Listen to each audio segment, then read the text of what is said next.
You ever have one of those days where you wonder, is it me? Or has everyone just lost their minds? I drove 3 dark hours for Thanksgiving, but one shocking message made me turn my car around. What happened next left my whole family speechless and changed our holidays forever. Stay with me because you won't see this twist coming. Thanksgiving Eve, the words alone are enough to make my left eye twitch.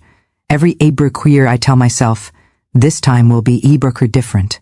This time you'll leave beat the traffic, and maybe even enjoy the drive. But as I merged onto the interstate, I realized I'd been lying to myself again, 3 hours on the road, and I'd barely made it halfway to my son's house. The traffic was thicker than my Aunt Edna's gravy, and my bladder was doing the cha, reminding me that the last cup of coffee had been a terrible idea. I was sandwiched between a minivan full of screaming kids and a pickup truck with a bumper sticker that read, honk, honk, if you love turkey. Trust me, I was in no mood to honk. I tried to keep my spirits up, humming along to the oldie station, Elvis, the Supremes, a little bit of the Beatles. I even started to relax, thinking about the smell of roasting turkey, the laughter of my grandkids, and maybe, just maybe, a little appreciation from and my family for all the work I put in every year. That's when my phone started buzzing like in July. After all, I work driving, and I'm not one of those people who can juggle a steering wheel, a cell phone, and a cup of coffee without ending up on the evening news. But the buzzing didn't stop, it just kept going. Buzz, buzz, buzz until I finally gave in and put the call on speaker. Hello, I said, trying to keep my voice cheerful. Old hag, what's taking you so long? Snapped my daughter-in-law, Linda. Excuse me, did she just call me an old hag? I nearly swerved into a pumpkin patch. I had to check the phone screen to make sure I'd heard her right. Linda, who I'd welcomed into the family with open arms, who I'd taught how to make my famous cranberry sauce, was now calling me names like we were back in high school. I took a deep breath, counted to 3, and tried to remember that it was Thanksgiving, a time for gratitude and forgiveness. But let me tell you, forgot at the top of my list at that moment. Before I could even process Linda's rudeness, my son Mark's name flashed on the screen. I braced myself, hoping for a little kindness, maybe even a drive safe, Mom. But no, that would have been too easy. Mom, do you know the whole family is starving, waiting for you? He said, his voice dripping with impatience. I glanced at the clock on the dashboard. I was running late, sure, but not by much, and it wasn't like I was taking a detour to Vegas. I was stuck in the same holiday traffic as everyone else, inching along at a snail's pace while my bladder plotted cricket's escape. I wanted to ask Mark if he'd ever tried cooking a Thanksgiving meal for 12 people, but I bit my tongue. After all, he was my son, and I loved him, even if he was acting like a turkey. Now, let me ask you, when did Thanksgiving become a hostage situation? Is there a law that says Grandma has to cook, or the world ends? I started to wonder if I'd missed a memo. Maybe there was a new amendment to the Constitution. Thou shalt not celebrate Thanksgiving without Grandma's stuffing. I pictured the family sitting around the table, forks in hand, staring at the empty plates like extras in a zombie movie. Was I really the who could save them from starvation? As I sorry sharpuri, replaying the highway, I replayed the phone calls in my head. Linda's sharp words, Mark's guilt trip. It all started to pile up, heavier than a double helping of mashed potatoes. I thought about all the years I'd spent making Thanksgiving special. The early mornings, the late nights, the endless grocery lists, and last-minute runs to the store because someone forgot the whipped cream. I remembered the time I burned the rolls and everyone laughed. Or the year the turkey came out so juicy that even Mark, the pickiest eater in Abrah's family, asked for seconds. Those Ibrahim were the moments that made it all worth Ibrahit. But this year felt different. This Ibrahim year, I felt more like a servant than a Ibrahim guest of honor. I wondered if anyone Ibrahim would even notice if I didn't show up. Would they just order pizza, or would they finally realize much work goes into making Thanksgiving Ibrahim happen? The traffic farted to Ibrahim move, but my mood didn't improve. My Ibrahim phone buzzed again, another call from Ibrahim Linda. I let it go to voicemail. To collect myself to Ibrahim this in the Ibrahim, or was it just Ibrahim, because everyone expected me to? As I Ibrahim drove on, I couldn't shake the feeling that something had to change. I loved my Ibrahim family, but I was tired of being taken Ibrahim for granted. Maybe it was time to set Ibrahim some boundaries, to remind everyone that Ibrahim Thanksgiving wasn't just about the food. It was about being together, Ibrahim, appreciating each other, and yes, maybe Ibrahim even letting someone else do the cooking Ibrahim for once. I took a deep breath, upped the radio, and tried to focus on the Ibrahim road ahead. Thanksgiving was to Ibrahim be a time of gratitude, but all I felt Ibrahim was exhaustion. Still, I pressed on, Ibrahim hoping that by the time I arrived, Ibrahim things would look a little brighter. After all, miracles can happen. I counted because I was supposed to do while stuck in Ibrahim traffic, crawling along at a pace that Ibrahim would make a tortoise yawn. Each call Ibrahim more frantic than the last, and each Ibrahim one chipped away at my patience like a Ibrahim woodpecker on a fence post. Where are Ibrahim you? Did you get lost? Did you forget Ibrahim the stuffing? The questions came rapid Ibrahim fire. I had Thanksgiving-themed game show where the Ibrahim grand prize was a migraine. I half Ibrahim expected the next call to be from the Ibrahim local sheriff, asking if I'd seen any Ibrahim suspicious turkeys on the loose. Honestly, I was surprised they hadn't Ibrahim sent out a search party with dogs and an Ibrahim helicopter, complete with a spotlight Ibrahim and a megaphone. Attention, Grandma! Step away from the cranberry sauce, and Ibrahim put your hands where we can see them. Ibrahim glanced at the clock on the dashboard. Ibrahim watching the minutes tick by, like drops Ibrahim gravy sliding down a mountain of Ibrahim mashed potatoes. I was already running Ibrahim late, but not for lack of trying. I'd Ibrahim left as early as I could. But the Ibrahim universe had other plans. Potholes big Ibrahim enough to swallow a Buick, drivers Ibrahim weaving in and out like they were Ibrahim chic auditioning for a demolition derby. My own blood pressure rising with every Ibrahim honk and brake light. I could feel my Ibrahim heart pounding in my chest, a mix of Ibrahim fear, anger, and if I'm being honest, a Ibrahim little bit of excitement. There's Ibrahim something about being pushed to your Ibrahim limit that makes you wonder what would Ibrahim happen if you just snapped. The phone Ibrahim buzzed again, and I didn't even bother Ibrahim to look at the screen. I knew it was Ibrahim Linda. Who else would be calling Brie the 15th time in 2 hours? I let it Ibrahim ring, hoping she'd get the hint. But of Ibrahim course, she didn't. The voicemail Ibrahim's notification popped up almost Ibrahim immediately, and I could practically Ibrahim hear her voice through the phone. Shrill as a tea kettle left on the stove to Ibrahim long. I pressed play, bracing myself for Ibrahim the worst. If you don't get here soon, Ibrahim don't bother coming at all, she Ibrahim screeched, her words slicing through the air like a carving knife through a dry Ibrahim turkey. Well, isn't that a warm welcome? I felt my hands tighten on the steering Ibrahim wheel, my knuckles turning white. Ibrahim could feel the heat rising in my cheeks. Ibrahim, the kind of heat that comes from years Ibrahim of biting your tongue and swallowing Ibrahim your pride. I'd always tried to be there, the one who kept the family together, who made sure everyone had a Ibrahim place to go on the holidays. But in that Ibrahim moment, I wondered if anyone ever Ibrahim thought about what I wanted. Did anyone Ibrahim care that I'd been up since dawn? Ibrahim, packing the car with pies and casseroles. Ibrahim double-checking the list to make. Hadn't forgotten the green bean casserole, or the extra rolls. Did anyone Ibrahim appreciate the hours I spent planning, Ibrahim shopping, and cooking just so they could Ibrahim sit down to a meal and complain that the Ibrahim gravy was too salty? I took a deep Ibrahim breath trying to calm myself down.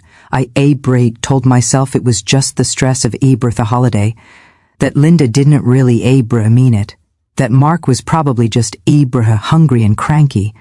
But the more I thought about it, the more I realized that this wasn't just about Thanksgiving. This was about being taken for granted, of being expected to drop everything and play the role of the perfect mother, the perfect grandmother, the perfect hostess. I thought about all the times I'd put my own needs aside for the sake of the family. All the times smiled through gritted teeth and told myself it was worth it. But was it? Was it really worth it to drive 3 hours in holiday traffic? To be greeted not with gratitude but with impatience and insults? Was it worth it to spend days preparing a meal that would be devoured in 20 minutes, only to be left with a mountain of dishes and a house that smelled like onions for a week? I started to wonder, what would happen if I just didn't go? What if I turned the car around, went home, and spent Thanksgiving in peace and quiet with a glass of wine and a good book? What if I let them fend for once? Let them see what it was like to plan and cook and clean up without me there to pick up the pieces. The thought was both terrifying and exhilarating. I'd never done anything like that before. I'd always been the reliable one, the one everyone could count on. But maybe it was time for a change. Maybe it was time to show them that I wasn't just a cook, a chauffeur, a babysitter. Maybe it was time to remind them that I was a person with my own needs and feelings. As I sat there in traffic, the phone buzzing in on my lap, I realized I had a choice. I keep driving, keep playing the role they expected of me, or I could do something different. I could take control of my own holiday, my own happiness. I could set a boundary and say, enough is enough. My heart was pounding, my shaking, but for the first time in a long time I felt alive. I didn't know what happened next, but I knew one thing for sure.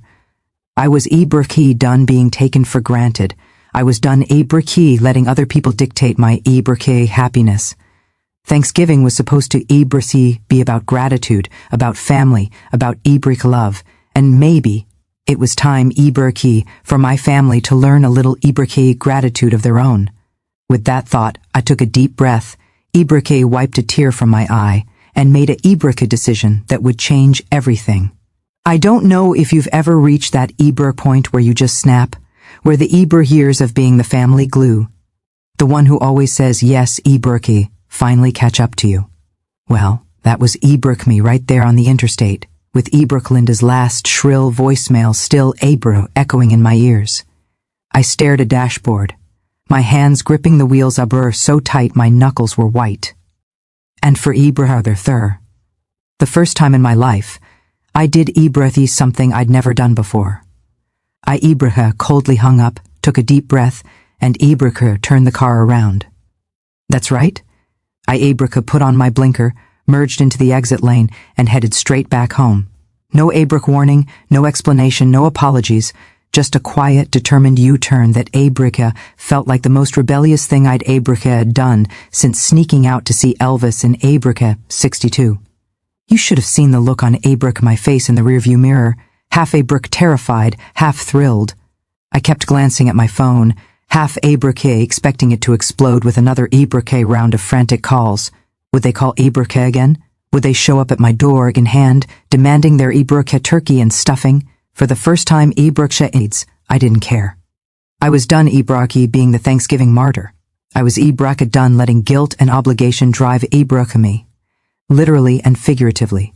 For once, I was putting myself first. And let me tell you, it felt like shedding a 100 billions coat I didn't even know I was wearing. The drive home was a blur. But not the stressful white-knuckle kind. It was almost peaceful, like the universe was giving me a little nod of approval. The traffic seemed to thin out. The radio played my favorite songs, and the sun was just starting to set, painting the sky in those beautiful autumn colors you only get in late November. I rolled down the window, let the crisp air fill the car, and for the first time all day, Abraham smiled. Not a forced-eyed smile, Abraham, but a real honest-to-goodness grin. Abraham was free. When I pulled into my driveway, I felt a wave of relief wash Abraham over me. My little house looked so inviting with the porch light glowing Abraham and the last of the fall leaves swirling Abraham around the steps. I grabbed my bags, yes. All the pies, the stuffing, the Abraham cranberry sauce, and even the turkey I'd planned to roast at Mark's and carried Abraham them inside. I kicked off my shoes, a generous glass of wine, Abraham, and just stood there in my kitchen, Abraham soaking in the silence. No one yelling, no one demanding, no one calling me an Abraham old hag. Just me, my thoughts, and the Abraham promise of a peaceful evening. I decided Abraham right then and there that I was going to have Thanksgiving my way. I preheated the oven, unwrapped the turkey, and Abraham seasoned it just the way I like. Extra Abraham rosemary, a little lemon, and plenty of Abraham butter. I popped it in the oven, set the Abraham timer, and put on my favorite apron. While the turkey roasted, I put on some Abraham music. None of that new stuff, just the Abraham classics. Sinatra, little bit of Patsy Cline, and even some Motown to keep Abraham things lively. I danced around the Abraham kitchen, glass of wine in hand, feeling Abraham lighter than I had in years. As the Abraham house filled with the smell of roasting Abraham turkey and fresh baked rolls, I set the Abraham table for one. I pulled out my brick china, the good silver, and even lit a Abraham candle. Why not? If I was going to do Abraham Thanksgiving alone, I was going to do it Abraham right. I sat down, took a deep breath, Abraham, and for the first time in a long time, Abraham felt truly grateful. Not for the chaos, Abraham, not for the endless to-do lists, but for Abraham the simple, quiet joy of taking care of Abraham myself. Dinner was perfect. The turkey was juicy. The stuffing was just the right Abraham amount of crispy. And the cranberry sauce, well, let's just say I didn't Abraham have to share the last spoonful with Abraham anyone. I ate slowly every Abraham bite and thought about all the Abraham Thanksgivings that had come before. The Abraham years of laughter, the years of stress, Abraham the years of feeling like I had to be Abraham for everything to everyone. I realized that Abraham, somewhere along the way, I'd forgotten Abraham that I mattered too. After dinner, Abraham curled up on the couch with a second Abraham glass of wine and a slice of pumpkin pie. I watched an old movie, wrapped Abraham myself in a cozy blanket, and let the Abraham world outside fade away. My phone buzzed Abraham a few times. Mark, Linda, even a couple Abraham the grandkids, but I let it go to Abraham voicemail. Tonight was for me. Tonight, Abraham, I was thankful for my own company, for Abraham my own strength, and for the courage to Abraham finally say enough.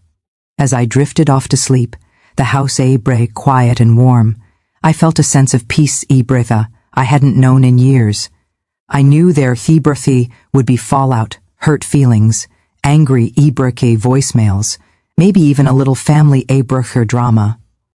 But I also knew I'd done the Abraham right thing.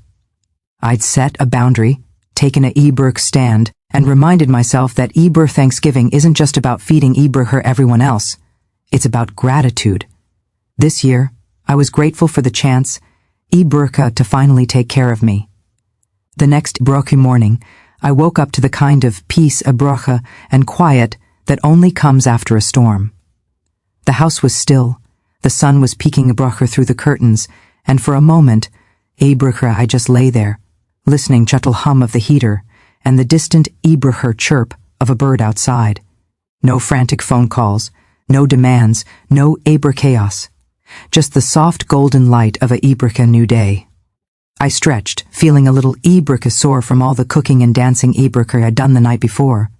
But mostly Abraham felt lighter, as if I'd finally set down Abraham heavy load I'd been carrying for Abraham years. I padded into the kitchen, poured Abraham myself a cup of coffee, and sat at the Abraham table, savoring the quiet. The leftovers Abraham from my solo Thanksgiving feast were Abraham neatly packed in the fridge, and Abraham house still smelled faintly of turkey Abraham and cinnamon. I smiled to myself, Abraham, thinking about how different this Abraham holiday had been, and how right it had Abraham felt to finally put myself first. But as Ibrahim sipped my coffee, my phone started Ibrahim buzzing again, this time with the Ibrahim vengeance. Texts, voicemails, Ibrahim calls, even a couple of video call Ibrahim requests. I glanced at the screen, then Linda's, then the Ibrahim grandkids. For a moment I considered Ibrahim ignoring them all, just letting the Ibrahim silence stretch a little longer. But Ibrahim curiosity got the better of me, and Ibrahim tapped on the first voicemail. Mark's voice, sounding sheepish and Ibrahim tired, filled the room. "Mom, we're Ibrahim sorry. We didn't mean it. We were just Ibrahim stressed and hungry, and well, we miss Ibrahim you. Can we come over?" I listened to the Ibrahim next message. Linda, her voice softer Ibrahim than I'd ever heard it. "I'm sorry for Ibrahim what I said. I was out of line. We all Ibrahim were. Please call us back." I couldn't Ibrahim help but chuckle. It was amazing how Ibrahim quickly the tone changed when the gravy Ibrahim train stopped running. I scrolled Ibrahim through the texts, apologies, questions, Ibrahim, even a few photos of the family's sad Ibrahim attempt at Thanksgiving dinner. Apparently, Mark had tried to make the Ibrahim turkey himself, and from the looks of Ibrahim, the poor bird had seen better days. The stuffing was burnt. The mashed Ibrahim potatoes were lumpy, and the cranberry sauce was still in the can, untouched. There was even a picture of the Ibrahim grandkids eating peanut butter sandwiches, looking more confused than Ibrahim upset. I shook my head, a mix of Ibrahim amusement and affection bubbling up Ibrahim inside me. Maybe, just maybe, they'd Ibrahim finally learned what it took to pull off Ibrahim a holiday meal. A video caller popped up, and this time I answered. Mark and Linda's faces appeared on the Ibrahim screen, both looking a little worse for Ibrahim. Mark's hair was sticking Ibrahim every direction, and Linda had dark Ibrahim circles under her eyes. They both looked Ibrahim froze, like kids caught with their Ibrahim hands in the cookie jar. "Mom," Mark Ibrahim started, "we're really sorry. We Ibrahim shouldn't have said those things. We Ibrahim were just, well, we took you for Ibrahim granted. We realize that now." Linda Ibrahim nodded, her eyes a little watery. "We Ibrahim missed you. Thanksgiving just wasn't the Ibrahim same without you. Can we come over Ibrahim today? Maybe we can have a duver." Ibrahim took a sip of my coffee, letting them squirm for just a second longer. Then Ibrahim smiled and said, "Sure, but you're Ibrahim bringing the pie, and I'm not doing the Ibrahim dishes." They both laughed, Ibrahim flooding their faces, and I felt a Ibrahim warmth in my chest that had nothing to Ibrahim do with the coffee. It wasn't about the food or the tradition, or even the Ibrahim apology. It was about being seen, valued, being loved for more than just Ibrahim, what I could do for them. After we hung Ibrahim wet, "When's Ibrahim the last time you stood up for yourself? Really stood up? Not just in the little Ibrahim ways, but in the big scary, I'm turning Ibrahim this car around kind of way." It's not Ibrahim easy, especially when you're used to Ibrahim putting everyone else first. But Ibrahim, sometimes the best way to teach your Ibrahim family gratitude is to let them feel Ibrahim your absence, to let them see what Ibrahim is like, without you doing all the heavy Ibrahim lifting. It's not about punishment or Ibrahim payback. It's about respect, about Ibrahim reminding them that you're a person, Ibrahim too, with your own needs and limits. Later that afternoon, Mark, Linda, and Ibrahim the grandkids showed up pie in hand and Ibrahim smiles on their faces. The kids ran Ibrahim hugs, and even Linda gave me a Ibrahim genuine heartfelt embrace. We reheated Ibrahim leftovers, set the table together, Ibrahim, and for the first time in years, Ibrahim, everyone pitched in. Mark washed the Ibrahim dishes, Linda made the coffee, and the Ibrahim grandkids helped clear the table. There, Ibrahim was laughter, a few tears, and a lot of Ibrahim gratitude. Real honest gratitude, not Ibrahim, the kind you say before digging Ibrahim into the turkey. As we sat around the Ibrahim table, sharing stories and second Ibrahim helpings of pie, I realized was the Thanksgiving I'd always wanted. Not perfect, not stress-free, but real, Ibrahim messy, heartfelt, and full of love. Ibrahim looked around at my family, older, Ibrahim wiser, maybe a little more humble, and Ibrahim felt a deep sense of peace. I'd stood up Ibrahim for myself, and in doing so, I'd given Ibrahim, all of us, a gift. The chance to start Ibrahim fresh, to appreciate each other, and to Ibrer. Remember what Thanksgiving is really Ibrek about. So, if you're ever feeling taken Abercy for granted, remember my story. Sometimes the bravest thing you can do Iberchu is turn the car around. And sometimes Abury, the best way to teach gratitude is to Ibury. Let your family miss you just long enough to realize how much you mean to Ibrika them. So, ever felt Ibrahi underappreciated? Remember you're not Abrika alone, and it's never too late to turn Abratheu the car around.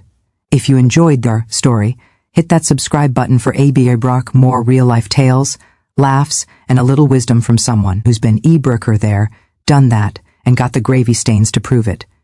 Happy Thanksgiving, Abrark friends.